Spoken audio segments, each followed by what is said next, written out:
नमस्कार. मी प्रोफेसर अनिल सरडे, AGM college Karad. Online लेक्चरमध्ये आपले सरचे स्वागत आहे. आज आपण 12वी कॉमर्स अकाउंट या विषयाचे लेक्चर पाहणार आहोत. आजच्या तासाला आपण accounts of not for profit concern हा दुसरा चॅप्टर आपण पाहतोय. याच्यामधलं आपण meaning of income and expenditure account हा घटक आजच्या लेक्चरला पाहणार आहोत. मीनिंग म्हणजेच अर्थ. Income and expenditure account is a summary of revenue income and revenue expenses of a particular period. Particular पिरियडमध्ये इन्कम अँड एक्सपेंडिचर अकाउंटला आपण revenue incomes and revenue expenses घेत असतो. It is similar to profit and loss account. Income and expenditure account हा similar म्हणजे सारखा profit and loss अकाउंटसारखा आहे, बरोबर. It is a nominal account. तसेच इन्कम अँड एक्सपेंडिचर अकाउंटला नॉमिनल अकाउंट असं म्हटलं जातं. नॉमिनल अकाउंट का म्हटलं जातं तर नॉमिनल अकाउंटचा रूल्स आहे debit all expenses and losses and credit all incomes and gains. म्हणजेच डेबिटला आपण एक्सपेन्सेस अँड लॉसेस घ्यायचे आहेत, म्हणून इन्कम अँड एक्सपेंडिचर अकाउंट आपल्याला वरती टायटल लिहावं लागतं, अकाउंटचं नाव द्यावं लागतं. एक्सपेंडिचर आपण डेबिट साईडला घेतो आणि इन्कम क्रेडिट साईडला घेतो, बरोबर. आता इन्कम अँड एक्सपेंडिचर अकाउंटला आपण वरती टायटल दिल्यावर left hand side is debit म्हणजे ती कोणती झाली एक्सपेंडिचर, आणि right hand side is credit ती झाली इन्कम. म्हणून या ठिकाणी नॉमिनल अकाउंटचा नियम तुम्हाला मी समजावून सांगितलेला आहे. डेबिटला आपण काय करणार एक्सपेन्सेस किंवा लॉसेस घेणार आहोत आणि क्रेडिटला इन्कम्स अँड गेन्स घेणार आहोत. अशा प्रकारे it is a nominal account असं सांगितलेलं आहे. पुढे not for profit concern prepare income and expenditure account. म्हणजेच नॉट फॉर प्रॉफिट कन्सर्नमध्ये फायनल अकाउंट क्लोज करत असताना आपल्याला प्रिपेअर तयार करणे इन्कम अँड एक्सपेंडिचर अकाउंट तयार करावा लागतो अँड बॅलन्स शीट देखील तयार करावी लागते. All revenue expenses oblique losses of current year are debited. Revenue expenses असतील किंवा लॉसेस असतील ते आपण कुठे घेणार डेबिट साईडला घेणार आहोत. इन्कम अँड एक्सपेंडिचर अकाउंटच्या कुठे घेणार आहे डेबिट साईडला debited. And all revenue incomes and gains of current year are credited to this account. Incomes and gains असतील तर आपण ते कुठे घेणार क्रेडिट साईडला घेणार आहोत. अशा प्रकारे मिनिंग इन्कम अँड एक्सपेंडिचर अकाउंटचा आपण मिनिंग पाहिलेला आहे, म्हणजेच अर्थ त्या ठिकाणी पाहिलेला आहे. पुढे इन्कम्स म्हणजे काय, कसे घ्यायचे, त्याच्यामध्ये कोणते कोणते अकाउंट्स येतात याची इन्फॉर्मेशन आपल्याला इन्कम्समध्ये दिलेली आहे. In incomes and expenditure accounts only, बरोबर. इन्कम आपल्याला इन्कम अँड एक्सपेंडिचर अकाउंटला घ्यावं लागतं, बरोबर. Revenue incomes or gains of the current period are credited. Current इयरला आपल्याला इन्कम्स अँड गेन्स मिळाला असेल तर आपल्याला इन्कम अँड एक्सपेंडिचर अकाउंटच्या क्रेडिट साईडला घ्यावं लागतं. For example subscription received, interest on investment received, sundry receipts, general donations received, tuition fees received, अशा प्रकारचे त्याच्यामध्ये अकाउंट्स किंवा घटक असतात जे इन्कमचे असतात. हे आपल्याला इन्कम्स अँड एक्सपेंडिचर अकाउंटच्या क्रेडिट साईडला घ्यावे लागतात. Incomes received for previous year, बरोबर. आता आपल्याला प्रिव्हियस इयरचं इन्कम त्या ठिकाणी भेटलं असेल किंवा or for next year are not taken into this account. Next इयरचं इन्कम भेटलं असेल किंवा पाठीमागच्या वर्षाची इन्कम भेटलं असेल त्याचा करंट इयरशी काही संबंध नाही, तर ते आपल्याला घ्यावं लागत नाही. हवेवर all incomes pertaining to current year whether received or not received or received during the previous year for this year are taken into account. बरोबर, म्हणजेच पाठीमागच्या वर्षी चालू वर्षाचं भेटलं असेल तर ते आपल्याला चालू वर्षाचं असल्यामुळं घ्यावं लागतं. बरोबर. त्याच्यानंतर on the other hand outstanding incomes and pre received incomes of current year are considered. बरोबर, आउटस्टँडिंग चालू वर्षी आपल्याला ते एकने भेटायचे. बरोबर, तर ते देखील आपल्याला घ्यावं लागणार आहे. अशा प्रकारे इन्कम्स याचा आपण माहिती समजावून घेतलेली आहे. आता एक्सपेंडिचर म्हणजे काय? खर्च. Only revenue expenses losses of current year are debited to this account. Income and expenditure अकाउंटला जर काही एक्सपेन्सेस असतील किंवा लॉसेस असतील तर आपल्याला कुठे घ्यावे लागतील? डेबिट साईडला घ्यावे लागतील. बरोबर. Items of expenses of not for profit concern may differ from concern to concern. बरोबर. एक्सपेन्सेस पेड फॉर प्रिव्हियस इयरचा एक्सपेन्स असेल or for the next year are not taken into account. गेल्या वर्षीचे expenses असेल किंवा पुढच्या वर्षीचे expense असेल तर तो चालू वर्षी या इन्कम अँड एक्सपेंडिचर अकाउंटला यायचा नाही.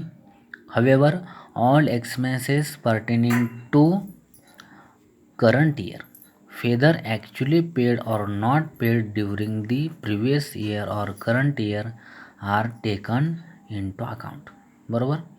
आता या ठिकाणी तुम्हाला सांगितलेलं आहे बघा, करंट इयर असू द्या, actually paid or not paid during the previous year or current year हे घ्यायचं आहे. In other words outstanding expenses and prepaid expenses during previous year are considered. बरोबर. अशा प्रकारे एक्सपेंडिचरचं देखील आपण इन्फॉर्मेशन बघितलेली आहे. Income and expenditure account shows surplus or deficit of the concern. Income and expenditure अकाउंटला आपल्याला सरप्लस किंवा डेफिसिट हे मिळतं. बरोबर. त्याच्यानंतर excess of income over expenditure is known as surplus. बरोबर. आता एक्सेस म्हणजे जास्त, इन्कम जास्त असतील एक्सपेंडिचरपेक्षा तर आपल्याला काय मिळणार? सरप्लस. बरोबर. While excess of expenditure over income, expenditure जास्त असणं इन्कमपेक्षा इज नॉन ॲज डेफिसिट. आपल्याला डेफिसिट त्यावेळेला भेटते. बरोबर.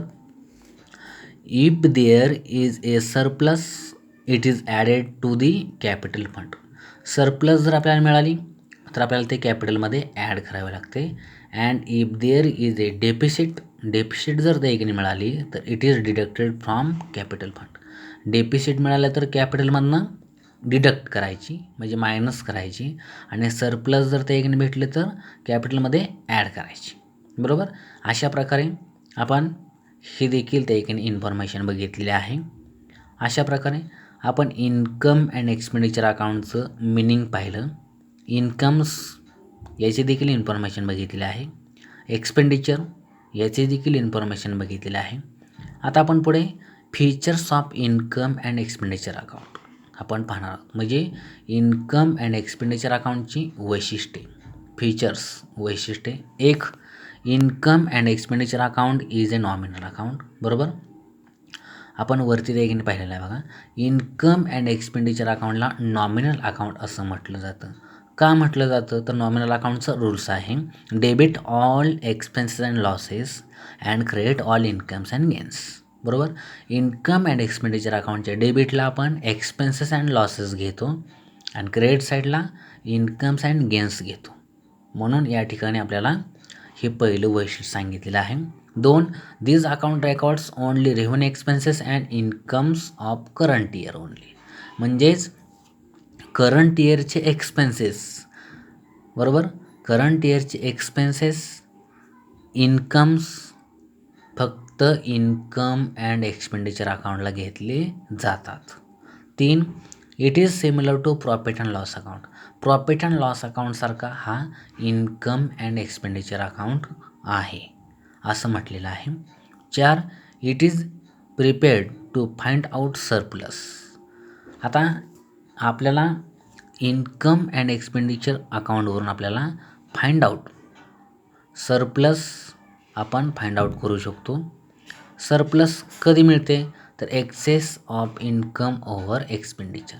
इन्कम आपला ज्यादा असेल एक्सपेंडिचरपेक्षा तर आपल्याला सरप्लस मिळतो. और डेपिसिट कधी मिळते तर excess of expenditure over income. Expenses किंवा एक्सपेंडिचर जास्त असतील इन्कमपेक्षा तर आपल्याला डेपिसिट मिळतो. म्हणजेच आपल्याला income and expenditure account find out आपल्याला करायला मदत करतो. काय काय सरप्लस आणि डेपिसिट अशा प्रकारचे. चौथं देखील वैशिष्ट्य आपल्याला सांगितलेलं आहे. 5. Income and expenditure account is always incomplete with balance sheet. बरोबर. इन्कम अँड एक्सपेंडिचर अकाउंटच्या जोडीला आपल्याला बॅलन्स शीट देखील असते. 6. It has no opening balance. Income and expenditure अकाउंटला ओपनिंग बॅलन्स नसतो. 7. Surplus or deficit is transfer to capital fund. Surplus मिळाला असेल आपण कॅपिटल फंडमध्ये ट्रान्सफर करतो आणि ते काय करतो ॲड करतो. डेपिसिट मिळाली तरी देखील आपण कॅपिटल फंडमध्ये ट्रान्सफर करतो मात्र ती लेस करतो. अशा प्रकारे 7वं देखील वैशिष्ट्य आपण आपल्याला सांगितलेलं आहे. 8. It records all cash items as well as non cash items which are related to current period. बरोबर. करंट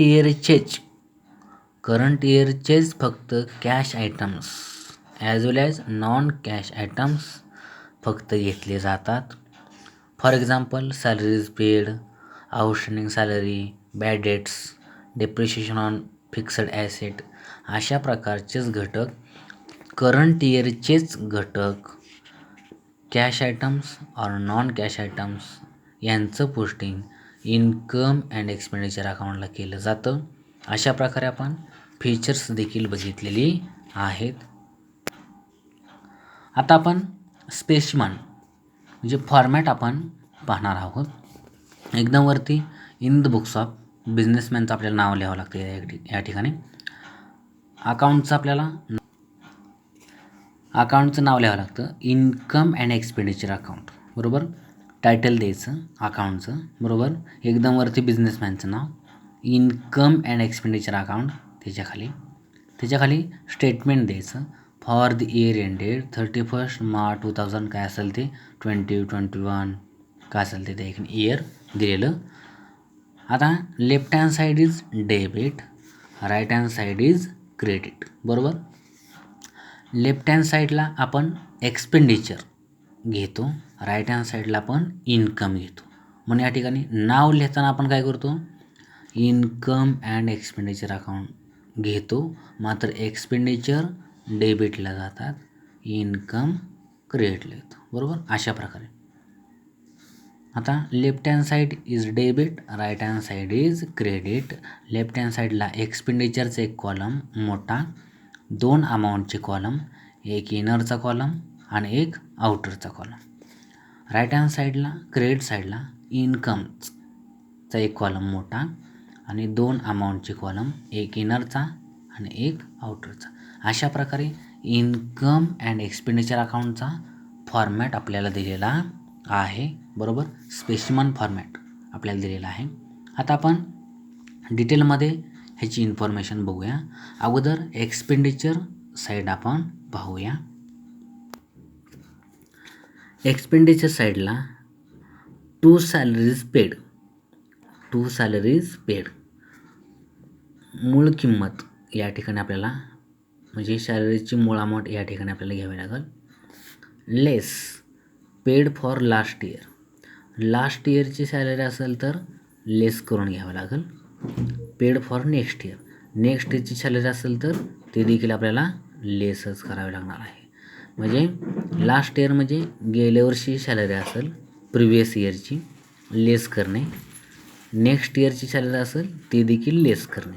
या ठिकाणी आपण सॅलरीची मूळ किंमत या ठिकाणी घेतलेली असते इनरला, बरोबर. आणि त्या अमाऊंटमधनं लास्ट इयर म्हणजे गेल्या वर्षी सॅलरी असेल ती लेस करायची. म्हणजे कुठून पाहायचं तर आपल्याला रिसीट अँड पेमेंट अकाउंटमधून आपल्याला हे अमाऊंट सर्व समजतात. आणि पुढच्या वर्षी असेल ती देखील लेस करायची. नंतर ॲड काय करायचं बघा, ॲड आउटस्टँडिंग. आणखीन आपल्याला आउटस्टँडिंग सॅलरी देणं असेल तर ती काय होणार आपली ॲड होणार चालू वर्षी. आणखीन बघा, add prepaid for last year. गेल्या वर्षी आपल्याला प्रीपेड सॅलरी आपण त्या ठिकाणी दिली असेल.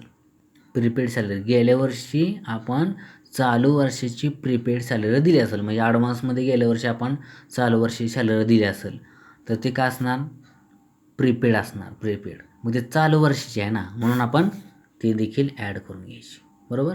अशा प्रकारे इनरलाच कॅल्क्युलेशन करून आउटरला अमाऊंट त्या ठिकाणी आली पाहिजे. अशा प्रकारे एक्सपेंडिचरमधला पहिला आपण घटक बघितलेला आहे. पुढे आपण एक्सपेंडिचर म्हणजे आपला ज्या बी गोष्टीवर आपला खर्च होतो आहे, एक्सपेंडिचर म्हणजे काय, खर्च, ते सर्व डेबिट साईडला घ्यायचे आहेत, बरोबर. आणि आपल्याला इन्कम जर कुठल्या घटकापासून भेटला असेल तर ते इन्कम साईडला पोस्ट करायचं आहे, बरोबर. अशा प्रकारे सॅलरीज आपण एक्सपेंडिचर साईडचं पाहिलेलं आहे. टू वेजेस मजुरीवर आपला त्या ठिकाणी खर्च झाला. टू प्रिंटिंग अँड स्टेशनरीवर खर्च झाला. टू रेंट भाड्यावर खर्च झाला. टू इंटरेस्ट आपण इंटरेस्ट दिला असेल त्याच्यावर झाला. टू कन्व्हेन्स वाहतुकीचा त्या ठिकाणी खर्च. टू रेट्स अँड टॅक्सेसचा त्या ठिकाणी खर्च आपण केला असेल. टू इन्शुरन्स प्रीमियम इन्शुरन्सचा हप्ता त्या ठिकाणी भरला असेल. टू ऑडिट ऑडिट करण्यासाठी आपल्याला त्या ठिकाणी फीज द्यावी लागली. टू ऑफिस एक्सपेन्सेससाठी त्या ठिकाणी आपला खर्च झाला, बरोबर. टू मोबाईल टेलिफोन मोबाईल याच्यावर त्या ठिकाणी खर्च झाला. टू मेडिसिन्स औषधावर त्या ठिकाणी खर्च झाला. To sports materials consumed during the year, बरोबर. आता हे तुम्हाला समजावून सांगणं गरजेचं आहे. To sports material consumed during the year. आता स्पोर्ट्स मटेरियल त्या ठिकाणी तुम्हाला दिलं असेल तर या ठिकाणी म्हणजेच स्पोर्ट्स मटेरियल आपण जर त्या ठिकाणी काही खरेदी केलं असेल तर याच्यामध्ये बघा, ओपनिंग स्टॉक स्पोर्ट्स मटेरियल आपल्याकडं ओपनिंग स्टॉक किती आहे त्याच्या अमाऊंट किती इनरला घ्यायची. ॲड आपण चालू वर्षी काय स्पोर्ट्स मटेरियल खरेदी केले का, केलं असेल तर ॲड परचेसेस ती अमाऊंट याच्यामध्ये घ्यायची. दोन्हीची बेरीज करून खाली इनरलाच घ्यायची. आता आपल्याकडे शिल्लक स्पोर्ट्स मटेरियल त्या ठिकाणी किती आहे ते लेस करायचं. लेस क्लोजिंग स्टॉक लेस करायचं. वरच्या अमाऊंटमध्ये ही अमाऊंट लेस करून आउटरला ही अमाऊंट आली पाहिजे, बरोबर. अशा प्रकारे स्पोर्ट्स मटेरियलचं देखील आपण पाहिलेलं आहे. टू रिपेअर्स अँड मेंटेनन्सचा त्या ठिकाणी खर्च झाला असेल. To electricity charges. To newspaper and periodicals. To sundry expenses. To loss on sale of asset म्हणजे आपण ॲसेट विकली लॉस झाला असेल ते. To depreciation on fixed asset आपण फिक्स्ड ॲसेटवर आपण डेप्रिशिएशन काढतो बघा, म्हणजेच फर्निचर लँड अँड बिल्डिंग, बरोबर. Plant and machinery motor car याच्यावर आपण डेप्रिशिएशन काढतो, ते देखील या ठिकाणी घ्यायचं आहे, बरोबर. आता हे तुम्हाला सरप्लसचं शेवटी समजावून सांगेन. आता आपण इन्कम साईडला आपण काय काय घ्यायचं याची चर्चा आपण करूया. बाय सबस्क्रिप्शन रिसिव्हड सबस्क्रिप्शन आपल्याला भेटलं असेल त्याची जी मूळ किंमत आपल्याला करंट इयरची मूळ किंमत तिथे इयर आपल्याला दिलेलं असतं रिसीट अँड पेमेंट अकाउंटला, बरोबर. तर ते चालू वर्षात सबस्क्रिप्शन रिसिव्हड किती आहे त्याची अमाऊंट या ठिकाणी घ्यायची आहे. सॅलरीच्या बाबतीत देखील तसंच करायचं आहे. सॅलरीज पेड चालू वर्षी आपल्या जिथं इयर दिलेले असतात तर चालू करंट इयरची सॅलरी किती आहे त्याची बरोबर अमाऊंट या ठिकाणी रिसीट अँड पेमेंट अकाउंटला पाहून घ्यायची आहे. तसंच सेम बाय सबस्क्रिप्शन रिसिव्हड आता आपण इन्कमचे त्या साईड पाहतोय. बाय सबस्क्रिप्शन रिसिव्हड चालू करंट इयरचं सबस्क्रिप्शन रिसिव्हड किती आहे त्याची अमाऊंट या ठिकाणी घ्यायची. आता यामध्ये लेस करायचं. रिसिव्हड फॉर लास्ट इयरचं म्हणजे गेल्या वर्षी सबस्क्रिप्शन असेल लेस करून टाकायचं. रिसिव्हड ऑफ नेक्स्ट इयरचं सबस्क्रिप्शन असेल ते देखील लेस करायचं आणि या अमाऊंटमध्ये हे 2 लेस करून खाली अमाऊंट येणार. आता ॲड काय करायचं तर received during last year for current year, म्हणजेच गेल्या वर्षी जर आपल्याला चालू वर्षात सबस्क्रिप्शन त्या ठिकाणी भेटला असेल तर चालू वर्षच आहे ना ते, म्हणून आपल्याला ते इथं काय करावं लागणार, ॲड करून घ्यावं लागणार. बरोबर. दुसरं काय सांगितलं बघा, आउटस्टँडिंग फॉर करंट इयर, आणखीन आपल्याला काय सबस्क्रिप्शन भेटणार असेल चालू वर्षी तर त्याला देखील ते चालू वर्षी भेटणार आहे म्हटल्यावर ते देखील ॲड करून आपल्याला घ्यावं लागेल. ह्या दोन्ही अमाऊंट वरच्या अमाऊंटमध्ये दोन्ही अमाऊंट ॲड करून आउटरला आपल्याला अमाऊंट घ्यावी लागेल. अशा प्रकारे सबस्क्रिप्शनचं देखील तुम्हाला मी समजावून सांगितलेलं आहे. व्यवस्थित सर्व त्या ठिकाणी लक्षात ठेवून त्या ठिकाणी ह्या बाबी दर्शवायच्या आहेत. बरोबर. कॅल्क्युलेशन त्या ठिकाणी करायचं आहे. सॅलरीचं देखील आपण मगाशी समजावून घेतलेलं आहे. बरोबर. एक टॅक्ट आहे, ते टॅक्ट त्या ठिकाणी व्यवस्थित समजावून त्या ठिकाणी घ्यायचे आहे. फक्त एवढंच लक्षात ठेवायचं की करंट इयरचंच फक्त आपल्याला इन्कम अँड एक्सपेंडिचर अकाउंटला घ्यायचं आहे. करंट इयर फक्त, प्रिव्हियस इयर नाही, नेक्स्ट इयर नाही. बरोबर. यालाच इन्कम अँड एक्सपेंडिचर अकाउंट असं म्हणायचं आहे. हे तुम्हाला समजलेलं असेल. आपण सॅलरीचं देखील बघितलं मगाशी एक्सपेंडिचर साईडला, इन्कमचं देखील आपण सबस्क्रिप्शनचं या ठिकाणी बघितलेलं आहे. आता पुढे बघा, rent received bye rent received, rent म्हणजे भाडं ते आपल्याला मिळालं. बाय इंटरेस्ट रिसिव्ड आपल्याला व्याज मिळालं. बाय डिव्हिडंड रिसिव्ड लाभांश मिळाला. बाय गव्हर्नमेंट ग्रँट्स जनरल ते भेटलं असेल. बाय ग्राउंड रेंट त्या ठिकाणी मिळालं आपल्याला. बाय सन्ड्री रिसिट्स आपल्याला काय मिळाले असतील. बाय एंट्रन्स रिसिट्स रेव्हेन्यू ते भेटले असतील. बाय एंट्रन्स फीज रेव्हेन्यू ते भेटलं असेल. By admission fees, by donations general, by profit on sale of asset म्हणजे ॲसेट विकून आपल्याला प्रॉफिट झाला असेल ते देखील या ठिकाणी घ्यायचं. अशा प्रकारे इन्कम साईडला देखील आपण कुठले कुठले अकाउंट येतात, कसे घेतले जातात याची चर्चा आपण केलेली आहे. बरोबर. आता आपण profit on sale of asset याचा तुम्हाला मी अर्थ सांगतो. आता आपल्या ॲसेटची किंमत समजा 10,000 रुपये असेल आणि आपली ती 12,000ला ॲसेट विकली, म्हणजे मूळ किंमत किती 10,000, विकली कितीला 12,000ला, म्हणजे 2,000 रुपये आपल्याला प्रॉफिट झाला या ठिकाणी घ्यायचं आहे. आता लॉसचं देखील मगाशी आपलं त्या ठिकाणी सांगायचं राहिलं, to loss on sale of asset. आता लॉस झाला, ॲसेटची किंमत समजा 10,000 रुपये आहे आणि आपल्याला ती 8,000लाच विकली ॲसेट, तर मूळ किंमत 10,000, विकली कितीला 8,000ला, म्हणजे 2,000 रुपये काय झाला आपला लॉस. मग लॉस असेल तर एक्सपेंडिचर साईडला बघा, एक्सपेंडिचर साईडला आपल्याला लॉस घ्यावा लागेल. बरोबर.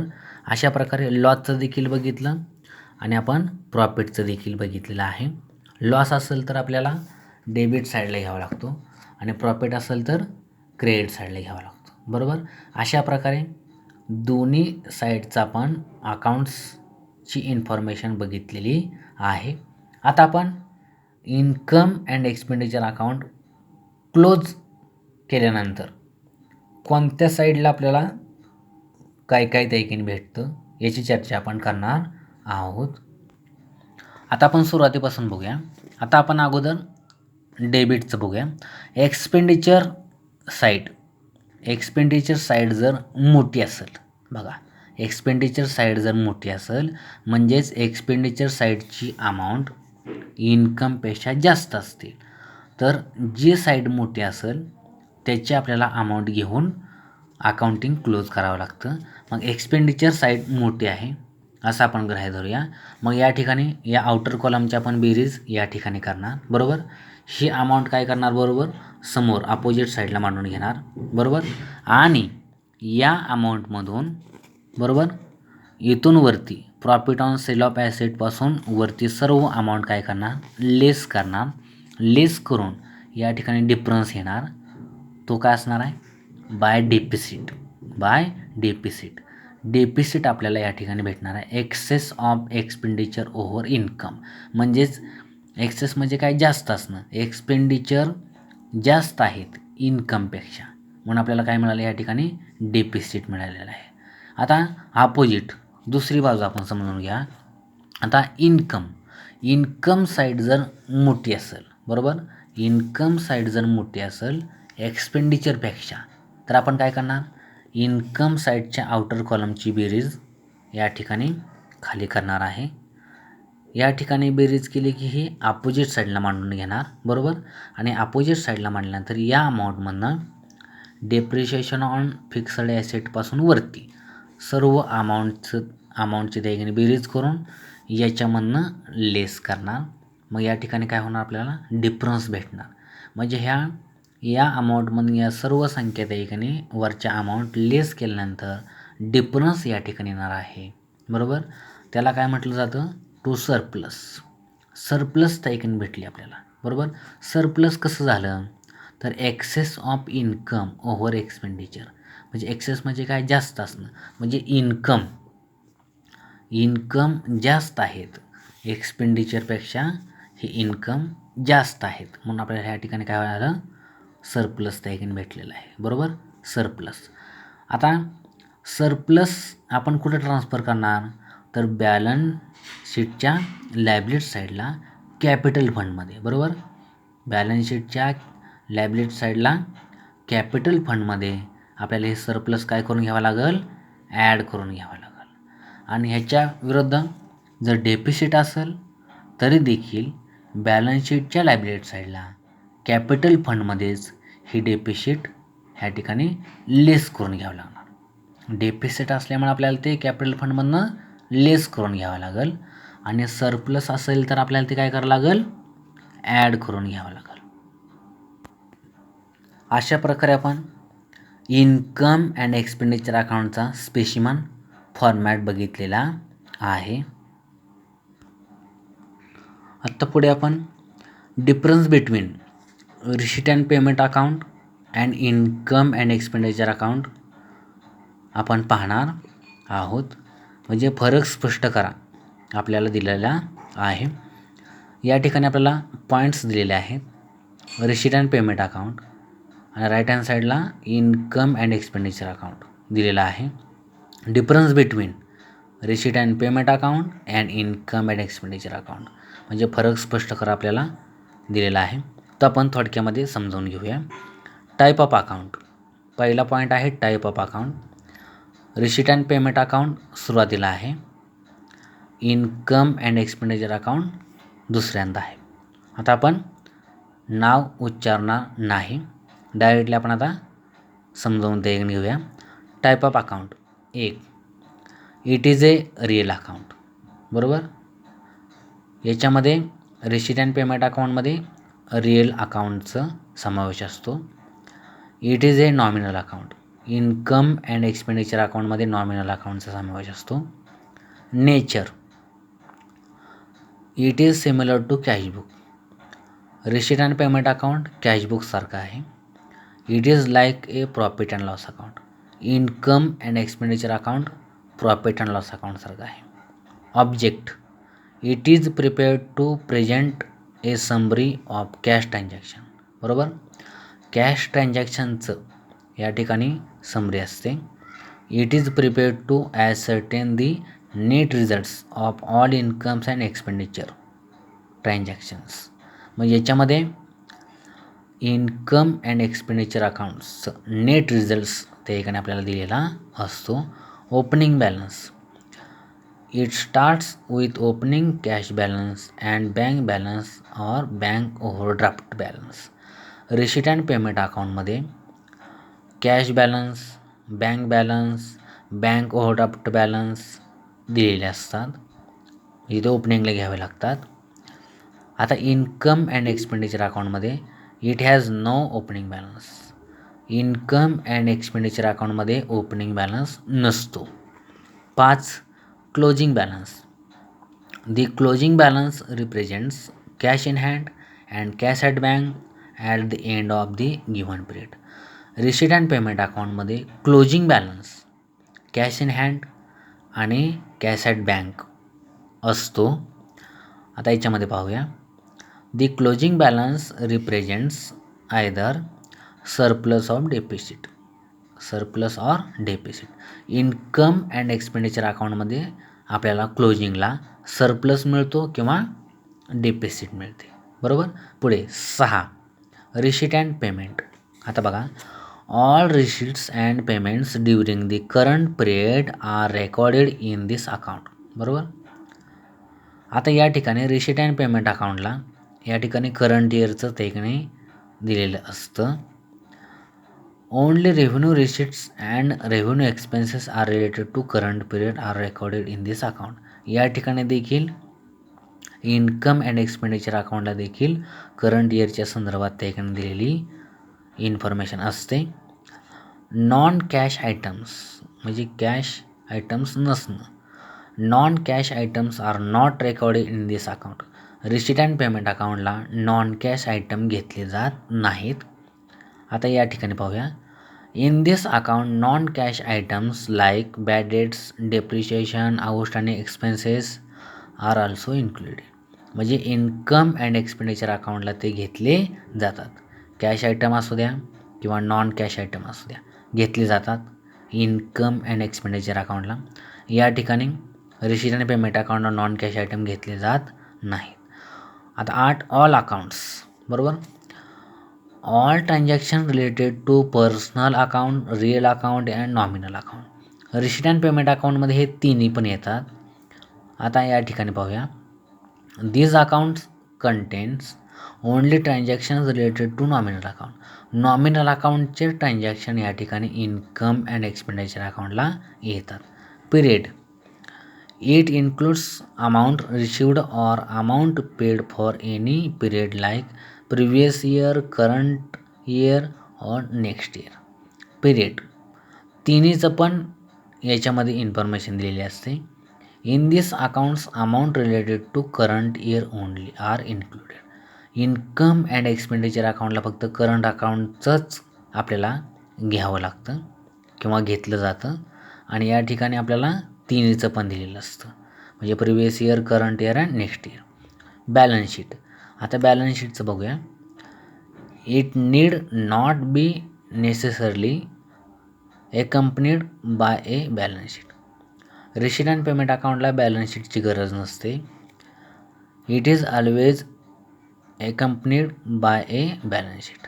इन्कम अँड एक्सपेंडिचर अकाउंटला बॅलन्स शीटची गरज असते.